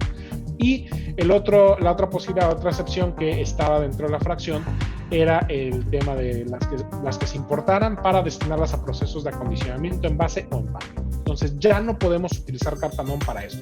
Muchos de ustedes ya lo saben, esto ya tiene bastante, bueno, ya tiene estos días y ha circulado por todos los chats, por todas las páginas de internet, por todos los foros de aduanas, ¿no? Eso es lo que pasó. ¿Cuáles son las excepciones? Están todavía en el numeral 10. Algunas de las excepciones que todavía aplican. Temporales de IMEX. Temporal de IMEX, yo no tengo que cumplir con la NOM de etiquetado en el momento de introducción al país. Aquí cabe todo lo que yo importe de manera temporal. ¿Cuál es el problema? Que muchas de las empresas IMEX, sobre todo refacciones, consumibles y ese tipo de cuestiones, las estábamos importando de manera definitiva por el control que representan nuestros sistemas de control alimentario. Entonces se importaban en definitiva y ya no teníamos ese primera limitante. Entonces, ¿cuál es el reto? Que ahora lo podrías importar en temporal, pero si lo importas en temporal y después le quieres hacer el cambio de régimen, vas a tener que cumplir con la norma, ¿no? Nada más para que ustedes lo tengan ahí y anhelo. ¿Qué otra excepción sigue existiendo? La del PROSEC. El criterio que existe en Secretaría de Economía es que yo, puedo importar bienes dentro del artículo 5 para fabricar bienes del artículo 4 y esa materia prima o esos componentes no tengo que cumplir con la NOM de información comercial. Todavía lo puedes utilizar. Ahorita, para que tengan, hay algunos otros criterios que les recomiendo que revisen y algunos otros oficios que ha emitido Secretaría de Economía y demás, simplemente para que puedan ustedes verificar si caen o no en la exención. ¿Qué otro tema? En el depósito fiscal de la industria automotriz terminal. También en el depósito fiscal de la industria automotriz terminal no tenemos que cumplir con la NOM de etiquetado. ¿Por qué? Porque se entiende que estos bienes van a ser utilizados para incorporarse en un vehículo automotor, ¿no? Y yo, la verdad, pues no tengo dotes de mecánico, pero yo nunca me he puesto a abrir el tablero de mi coche y saco ahí el motorcito del aire acondicionado para ver si trae etiqueta o no. No creo que son de esas cosas que jamás voy a ver, entonces pues, no lo tengo que saber. No afecta al consumidor. Otra de las excepciones son las muestras comerciales de empresas certificadas, ¿no? Entonces, para que ustedes también lo tengan en consideración de cuáles son las excepciones que existen ahí. ¿Qué opciones tengo para el cumplimiento? Oye, sí necesito cumplir con la norma. El primero es el etiquetado de origen o el etiquetado en el extranjero. Entonces, pídele a tu proveedor que cumpla con la de etiquetado en origen y que ya venga tu producto etiquetado así, o bien en el extranjero, llámese en la bodega de tu agente aduanal, en Laredo o en en Calexico, o en San Diego, o en McAllen, o en Bronzeville, donde sea que operes, ¿no? En Eagle Pass, lo que sea. Entonces puedes etiquetarlo. ¿Necesito un certificado aquí? No, no necesitas certificado. Nada más tienes que cumplir con la NOM que te corresponde a tu producto. Mientras cumplas con la NOM, no necesitas un certificado, ¿no? Que eso causó confusión por cómo estaba la redacción del proyecto, cómo estuvo la redacción del acuerdo, y ya tuvo que salir Secretaría de Economía a emitir un oficio clarificando. Entonces, esta es mi primera opción para cumplir. Mi segunda opción es etiquetar en origen y para yo descansar y no tener ningún problema, acompañar a esa etiqueta una constancia emitida por la UVA. Entonces yo voy con una unidad de verificación acreditada tipo NICE, tipo ANSE, alguna de estas, y les digo, oye, a ver, esta es mi etiqueta de este producto, dame una constancia de que cumple. Ah, perfecto, y reviso tu etiqueta, sí cumple. Entonces, cuando importo, yo ya sé que viene etiquetado mi producto y que aparte, si me toca rojo en la aduana, yo tengo mi constancia. Entonces, aquí dice la UVA que yo ya cumplo. Una opción también que se puede utilizar. Una constancia puede ser utilizada por varios importadores también. Oye, a lo mejor pues es que la constancia la tramitó el importador madre, pero pues varias empresas importamos lo mismo, puedes utilizar esa constancia. ¿Por qué? Porque al final del día, mientras el producto venga etiquetado y cumplas con cumplas con los requisitos, ya no tienes aplicación. Estos son supuestos donde yo puedo cumplir con la NOM de etiquetado, con la NOM de información comercial, todavía previo a importar los productos. Oye, ya llegaron los productos, o sabes que para mí no es rentable hacer esto, porque la verdad es que le pregunté a mi proveedor y le dije, oye, etiquétame, y me dice, la verdad es que yo por los 10 cacahuates que te vendo no te voy a etiquetar o no te voy a hacer una etiqueta para México, entonces pues arréglatelas tú, ¿no? Entonces, ¿qué podemos hacer en esos casos? Tenemos una opción C. La opción C es que importemos a depósito fiscal, que es un almacén general de depósito, donde ahí este almacén general de depósito esté acreditado o aprobado como UVA y ahí me etiqueten. ¿Qué necesitaría yo para poder hacer esta importación a un almacén general de depósito? Una, adjuntar al pedimento de importación la copia del contrato que yo tenga con el depósito fiscal acreditado, que contenga nombre, domicilio de la bodega donde van a permanecer las mercancías, RFC y la clave de acreditación del almacén que la otorga Hacienda. Declarar en el pedimento el folio de este contrato y cumplir con los requisitos de etiquetado en el almacén. Entonces ahí ya traigo mi producto, lo meto a depósito fiscal y ahí empezamos a etiquetar, ¿no? Esta es otra de las opciones que tengo. Tengo una cuarta opción también para esto. ¿Cuál es mi cuarta opción? Mi cuarta opción es que yo puedo cumplir con el etiquetado en mi domicilio, siempre y cuando cumpla con algunos requisitos. Entonces yo, en principio, pudiese importar la mercancía, traslado la mercancía a mi propio almacén o a mi lugar y ahí realizo el etiquetado y después le pido a una unidad de verificación que vaya y revise que yo etiquete bien, ¿no? Entonces, ¿qué necesito para hacer esto? Una, estar inscrito y activo en el padrón de importadores y tener una antigüedad mayor a 2 años desde que me inscribí.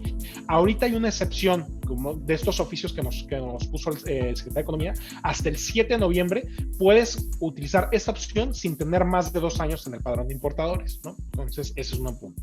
2, haber importado mercancías, las que sean, con valor de más de $100,000 durante los últimos 12 meses. ¿Por qué?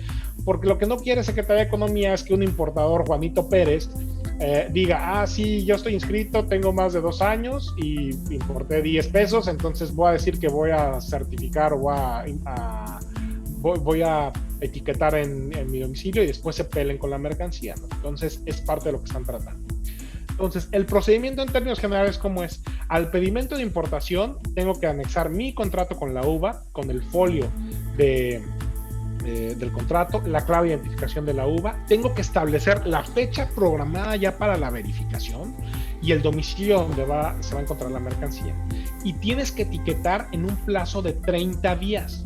Esto es muy importante, que no pensemos que, sí, voy a dejarlo para el último día. No, porque aquí tienes tú que importar el tiempo de traslado en lo que llega a tu almacén. Imagínate que tu empresa está en Oaxaca, pues el tiempo de traslado, a lo mejor, no sé, vamos a hacer una aduana de Ciudad Juárez por El Paso a Oaxaca, pues ¿cuánto tiempo toma? 3, 4 días, no sé. Entonces ya ahí le perdiste días. En lo que llegas, en lo que etiquetas y en lo que va la uva, tienes que considerar esos tiempos. Entonces, la uva presenta las solicitudes, hay todo un procedimiento de folios y demás de cómo hacerlo, y tienes que decirle cuántos productos vas a introducir y cuántas etiquetas, ¿no? Y a lo mejor sí, oye, son 10,000 productos, pero yo los hago en grupos de 4, entonces son 2,500 etiquetas. Esas particularidades ya son las establecidas de acuerdo a tu proceso. Entonces va la uva y tiene que verificar que cumples. Y aquí puede haber también algunos retos, ¿no?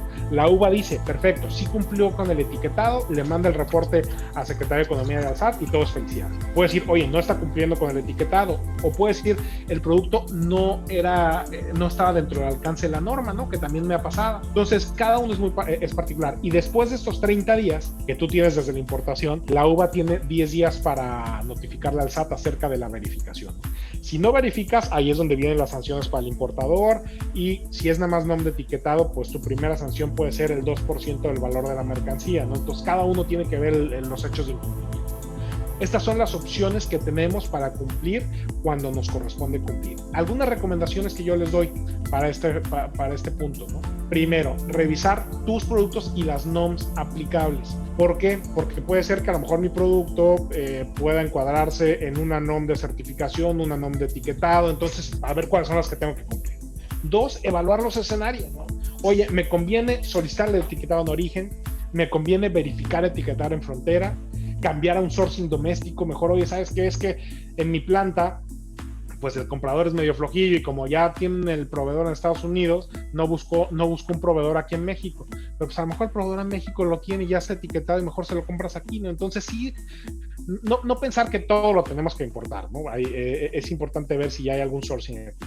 Y la otra es realizar un análisis exhaustivo de cada NOM, como yo les decía al principio de la charla. A ver, revisa si tú caes en el campo de aplicación de la NOM, si tu producto cae en el campo de aplicación de la NOM, si hay alguna de las posibles excepciones dentro de la propia NOM, si eres el destinatario final o no, ese tipo de cosas que a lo mejor te pueden dar un poco de luz. Yo no se las puedo decir porque esto es por producto, por proceso, por tipo de norma. Hay que hacer un análisis de cada una de ellas, ¿no? Pero sí es importante que no necesariamente tienes que etiquetar todo, o no necesariamente tienes que, o sea, es importante que revisen esto, no entrar en pánico nada más por fracción al salario, no, hay que revisarlo. En la mayoría de los casos sí tendrás que etiquetar, pero habrá áreas de oportunidad donde tú lo puedes poner ahí. Entonces, esta es la parte que yo tenía ahorita para compartir de las NOMs. Vuelvo a insistir, ¿no? La idea de Meta, CAE, Tarifa Empresarial, IMAR, Badoo y nosotros como Basham es que ustedes se lleven por lo menos estos elementos esenciales y que puedan ir a revisar la normatividad y los campos aplicables, ¿no? O sea, en cada uno de sus supuestos específicos. Ya pasamos por el tercero de nuestros temas y vamos con el último de nuestros temas, que esto es lo que viene, que es la nueva ley de los impuestos generales de importación y exportación para el 2020, ¿no?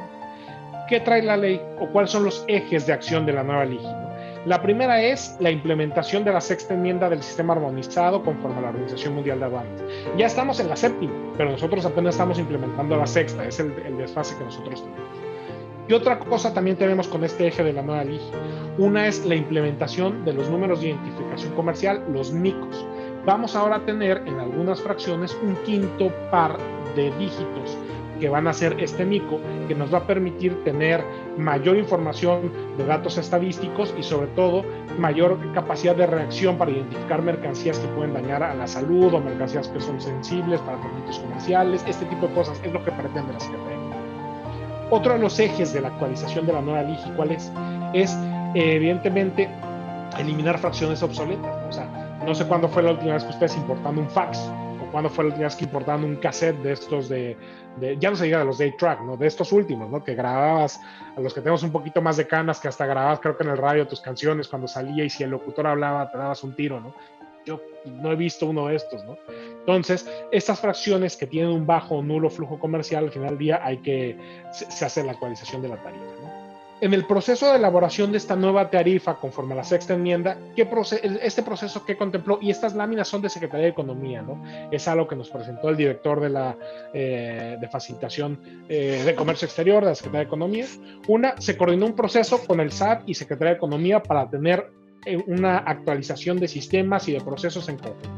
Se eliminaron las fracciones obsoletas o antiguas, se compactaron fracciones. ¿Por qué? Pues a lo mejor todo ya cabía en uno y ya no era necesario tener este desdoblamiento. Se desglosa ahora el NICO que yo les platicaba, ¿no? Para tener más información estadística, y se faculta a la Secretaría de Economía para la emisión de estos NICOs, y se le da un proceso y metodología para crear y modificar estos NICOs, ¿no? En conjunto con la Secretaría de Hacienda y las personas interesadas. ¿Cuál es esta actualización? Entonces, hoy en día en la tarifa hay 98 capítulos, 1.231 partidas, 5.212 subpartidas y 12.578 fracciones. Aquí no incluimos capítulo 98 ni fracciones arancelarias por el mes. Entonces, si ustedes ven cómo es la distribución de nuestro comercio exterior en México, pues bueno, mayor de $1,000 millones, pues hay 184 fracciones que concentran eso. De 50 a 999 millones, pues hay 2,000 fracciones.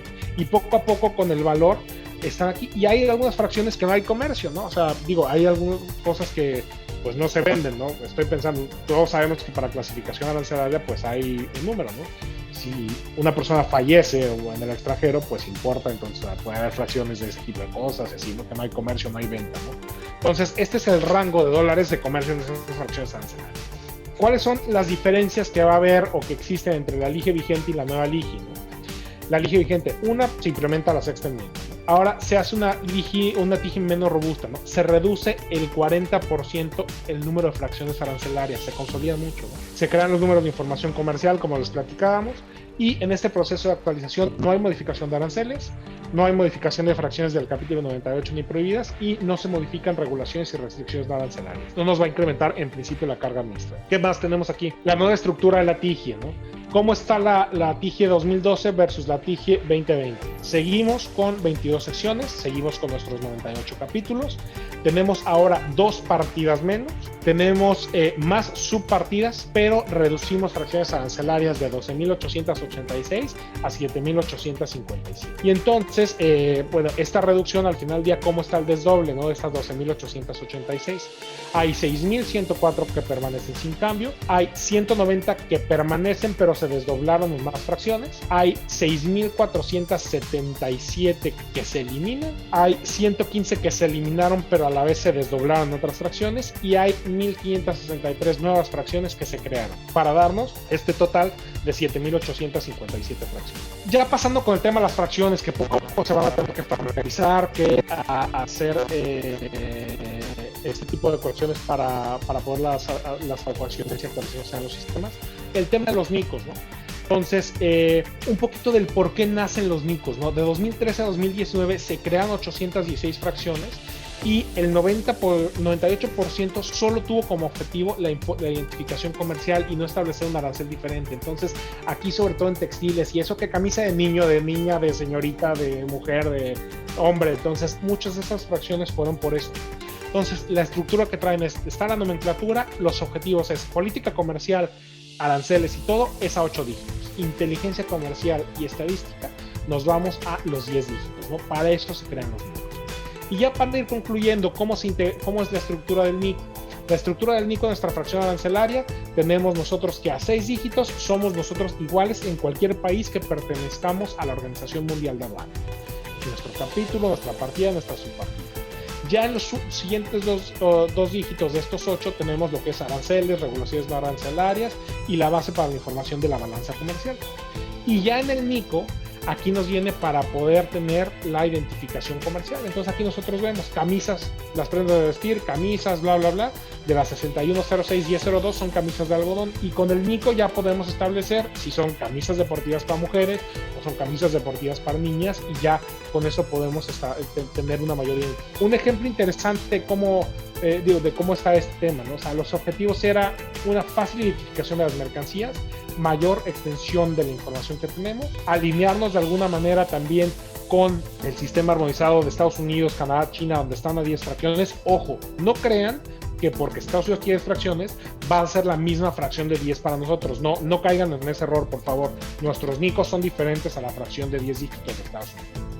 Segundo punto es que podamos identificar fracciones de mercancías más ágil sin tener que modificar la tarifa. O sea, no tenemos que modificar la tarifa para incluir los NICOs, ¿no? Entonces son las partes del beneficio. Un ejemplo que nos pone Secretaría de Economía, y aquí está muy interesante, en esta camisa de algodón, ¿no? Va en la 610610, que son camisas de algodón, y teníamos en la 03 para mujeres, 04 para niñas, en la 91 para las demás para mujeres, y en la 92 las demás para niñas, ¿no? Si no eran deportivas. Entonces teníamos 4 fracciones arancelarias para la misma prenda. Entonces, ¿qué hacemos ahorita con la modificación entre la TIGI 2012 a la TIGI 2020? Utilizamos una nueva fracción que es la 02. Acuérdense que no existía porque no podemos utilizar una nueva fracción para cosas que ya existían. Entonces vamos a crear esta nueva fracción, que es la 61021002, y ya le vamos a poner el NICO.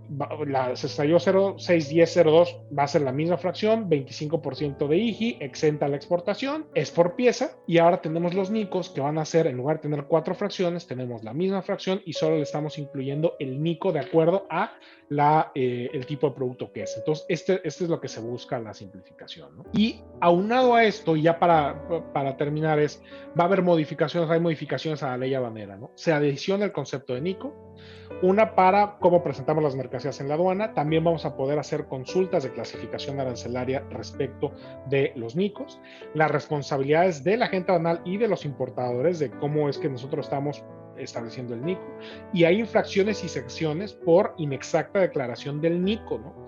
Entonces tenemos que corregir a nuestros pedimentos, ¿no? Básicamente, sé que es mucha información. Este es el grosso modo en términos de lo que existe para efectos de los NICOs. No nos va a afectar para efectos de IMEX en anexo 24, anexo 31, porque eso no lo rige. Vamos a seguir con los 8 dígitos. El NICO es para información estadística específicamente. Entonces, como conclusiones de los 4 grandes temas que vimos hoy, primer punto es permisos automáticos previos de exportación. Si exportas a Estados Unidos, realiza o analiza tus fracciones arancelarias no fracciones arancelarias, disculpen, tus promedios de exportación 2017-2018, ve cuánto has exportado, y puede ser que por eso te estén negando tus permisos, ¿no? Conforme lo hemos platicado.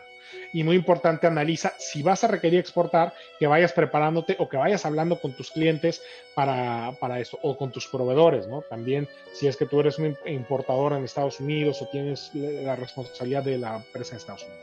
Segundo punto de el IMEX. Si compartes domicilio, vas a dar de alta domicilios. Acuérdense que por regla general ahora tiene que haber barreras o divisiones físicas. Por otro lado, si no, tienes que establecer cómo es que se comparte el proceso. Tienes tú también que, en su caso, verificar que cumplas con los requisitos de los firmantes en los contratos, y también en el caso de que tú trates de utilizar almacenes de terceros, como hemos visto, muy importante que quizá ya no vamos a tener este ejemplo, esta posibilidad de te rento por el rack, ¿no? Vamos a tener que migrar a otro tipo de esquemas para que también ustedes lo puedan comunicar a sus departamentos de compras y de sourcing y de manufactura. En el tercer tema que vimos el día de hoy de las NOMs, recuérdense, primer punto, analicen completamente fracción y norma aplicable, y analicen toda la norma, ¿no? Primero. 2, asesórense también correctamente, ¿no? Hay excelentes expertos en NOMs, las unidades de verificación tienen excelentes expertos, NICE, ANSE, son maestros en esto, ¿no? Entonces, para que vean si cae o no dentro del campo de aplicación de la NOM, y tienen las 4 opciones para cumplir: o etiqueta en origen con constancia de verificación, importo y etiqueto en depósito fiscal, o importo, si es que puedo hacerlo, a mis instalaciones, etiqueto utilizando la verificación de una uva.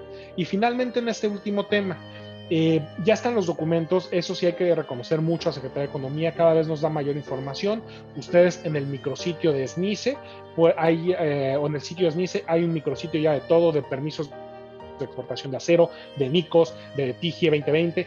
Entren a analizar, ahí ya vienen los proyectos de los NICOS, ahí vienen varias cosas que ustedes pueden ir revisando de cara a su operación para que no los agarre con los dedos en la puerta, ¿no? Y sobre todo, que a final del año que entre en vigor la nueva tarifa, no tengas tú un desfase o un mismatch en tus fracciones de importación, en tus fracciones de exportación. Es importante que lo hagan, ¿no?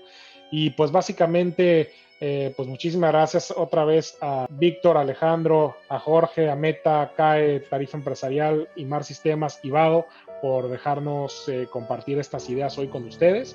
Espero que no darles tan malas noticias y no haberlos confundido mucho, ¿no? Y pues, si hay alguna pregunta, pues aquí estamos. Muchas gracias, Robert. Bueno, muchísimas gracias por tu plática. Y bueno, entiendo que vamos a abrir el chat ahorita. Si tiene alguien alguna pregunta, que creo que fue muy claro todo, pero finalmente si hay dudas, vamos a abrir el chat ahorita para poder consultarlas por ahí. En lo que tenemos esto, que abrimos el chat, creo que ya lo tenemos activo, así es que si tienen preguntas, por favor, nos la pueden hacer por este medio.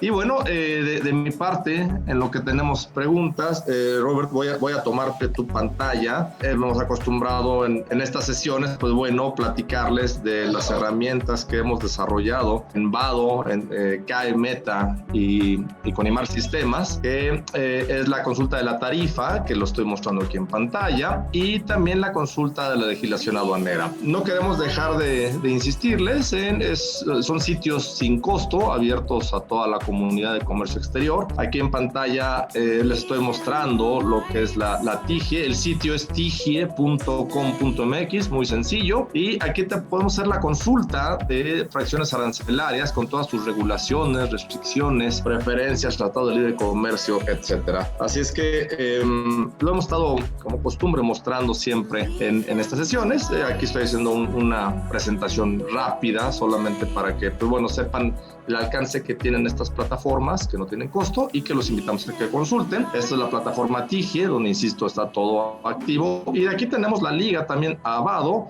o podemos accesar también directamente a vado.mx, que es la plataforma donde pueden consultar toda la legislación aduanera en español y en inglés, también abierto a toda la comunidad de comercio exterior. Así es que los invitamos a que la consulten. Aproveché este inter para platicárselos y tengo mi pantalla y nos vamos al chat.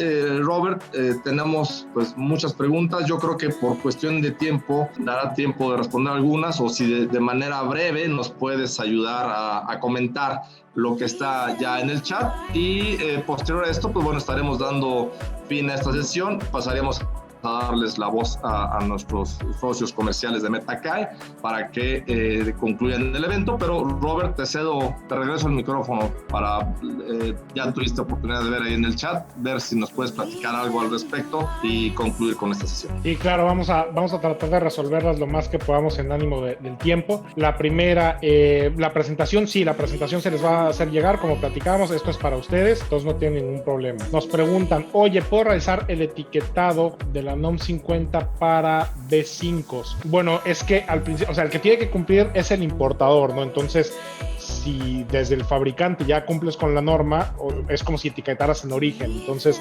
simplemente para que lo tengan ahí, o sea, como el B5 es una importación definitiva, pues tendrás que cumplir en términos generales. Copia de la presentación, felicitaciones, muchas gracias, esperemos no haberlos confundido mucho. Mercancías de venta a granel, ¿cómo se manejaría? Por ejemplo, en tornillería. Aquí específicamente, no sé, Yadira, dame oportunidad de revisar específicamente en este caso. No me había tocado ver venta de tornillos a granel, entonces no quiero decirte algo que no. Déjame revisar la NOM, y si quieres ponte en contacto con cualquiera de los chicos de CAE, Meta o de IMAR.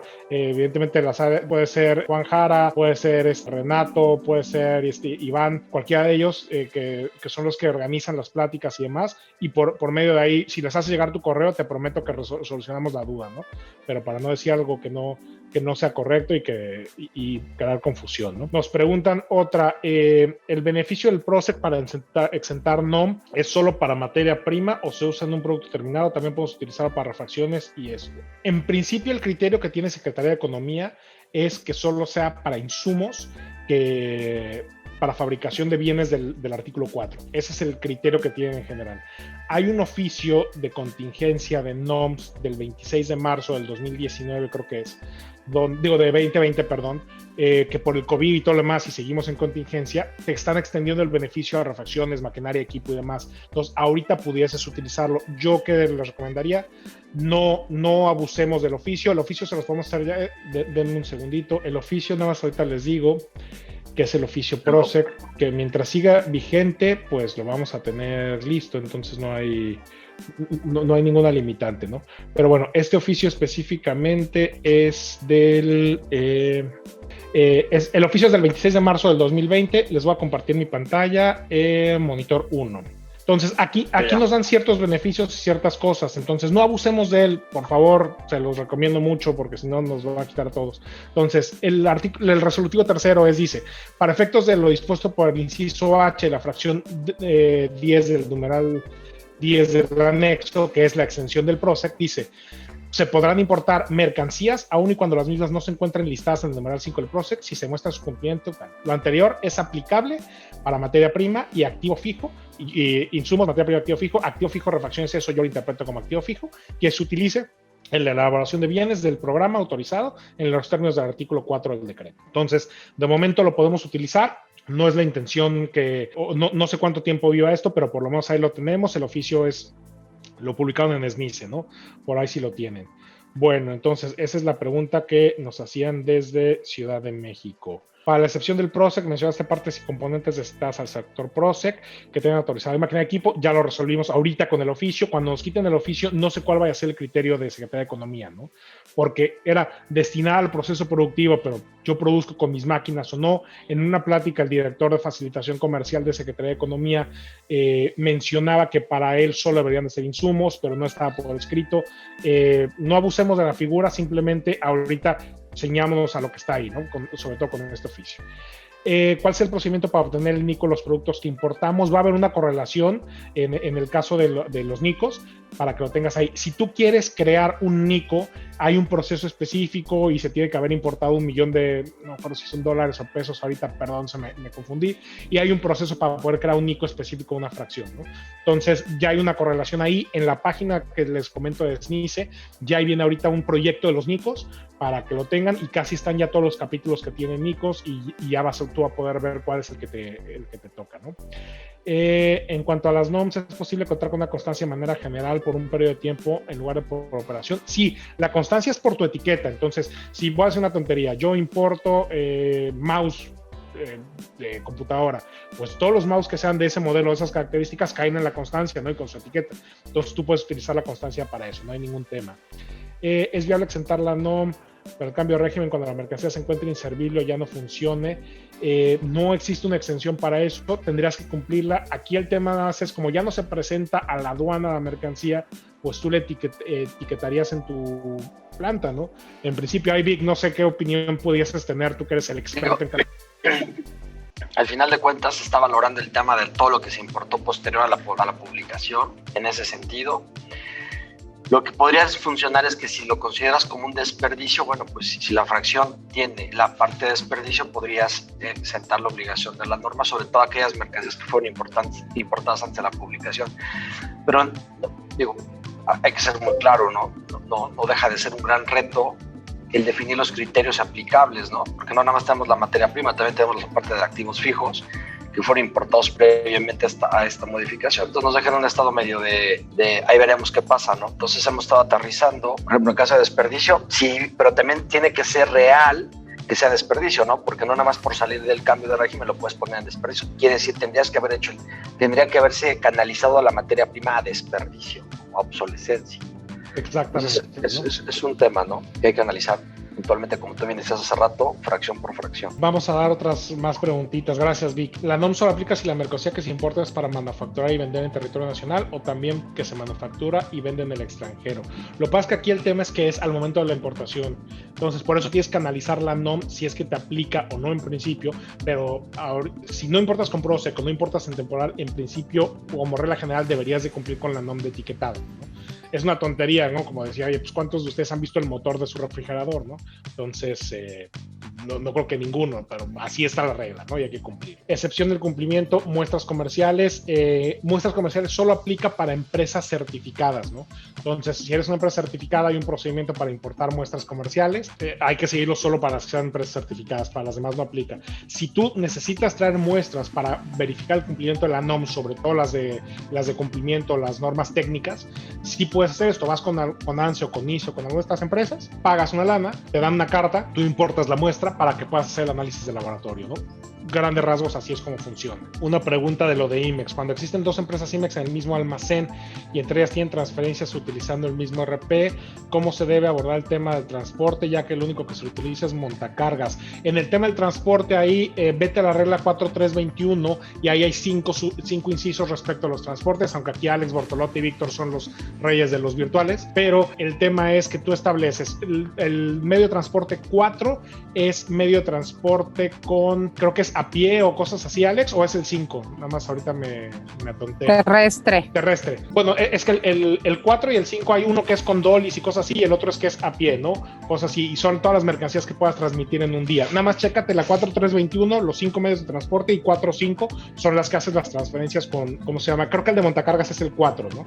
Y solo te ampara un pedimento las que puedas transferir en un día. ¿Existe fecha límite para la excepción de etiquetado de las empresas Prosec? Ahorita no, pero está en la intención de Secretaría de Economía desaparecer esta exención. Entonces, ¿cuánto nos durará? No sabemos hasta que quiera Secretaría de Economía. Para IMEX que se encuentran en el mismo domicilio con otra compañía, empresa hermana, para cumplir con el punto de independencia, pudiese ser necesaria esta independencia si el permiso IMEX estaba de alta como una bodega para un almacén de producto terminado únicamente. Depende, o sea, ahorita estos son los nuevos criterios para otorgarlos. Si ya te la otorgaron, yo no diría que está sujeto a estos criterios en principio. Tiene que haber independencia, como nos los marcan las reglas de economía, y si no se transfieren entre unas y otras, mientras tú tengas bien identificado, sepáralo. Lo que te van a decir, y esto es muchas Big Four y eso cuando te hacen tu auditoría anual, es que te piden una barrera física. Entonces digo, si puedes poner la barrera física, aunque ya esté autorizada, es una mejor práctica y te va a facilitar la vida, ¿no? Y ya por ánimo del tiempo, porque aquí ya me están colgando nuestros anfitriones, vamos a dar dos preguntas más. Una es, ¿el beneficio del Prosec para exentar la NOM se va a cancelar? Bueno, esta ya la resolvimos, ya no ahí. Si tengo Prosec y la materia prima que importo no está en las fracciones arancelarias del artículo 5, ¿estoy libre de NOM? Sí, eso ya está en los dos criterios de Secretaría de Economía. Aunque no esté tu fracción en el artículo 5 del Prosec, pero fabricas un bien del artículo 4, sí estás sujeto a la excepción de la NOM. Eso sí lo puedes utilizar, eso no se va a acabar. Bueno, a menos que nos quiten la excepción de la NOM, ¿no? ¿Qué otra cosa? Mencionaste que si los productos no son para venta al cliente final, no es necesario cumplir con la NOM de etiquetado. No necesariamente, para que no se malinterprete mi comentario, hay cada norma, la 24, la 50, la 51, tiene ciertos requisitos, tiene ciertas excepciones, ciertas definiciones, qué se considera productor, qué se considera... entonces, puede ser que a lo mejor no seas el destinatario final. No digo que sea la regla general, por favor, no lo tomen así. Mi recomendación y la recomendación de todos los que estamos aquí es analiza, lee completa la NOM, lee las definiciones, lee las excepciones y ve si tú te encuadras en una de ellas. Por regla general tienes que cumplir con la regla o tienes que cumplir con la norma. Simplemente hay algunos lugares donde hay interpretaciones más amplias, ¿no? Nada más para que no se malinterprete. Y pues digo, hay algunas otras más, como siempre yo me ofrezco a o hacer otra sesión, o la otra es, vuelvo a insistir, por los conductos apropiados. Juan Jara, Renato, ¿cómo se llama? Iván López de IMAR Sistemas, que son los contactos que tienen más cercanía con ustedes.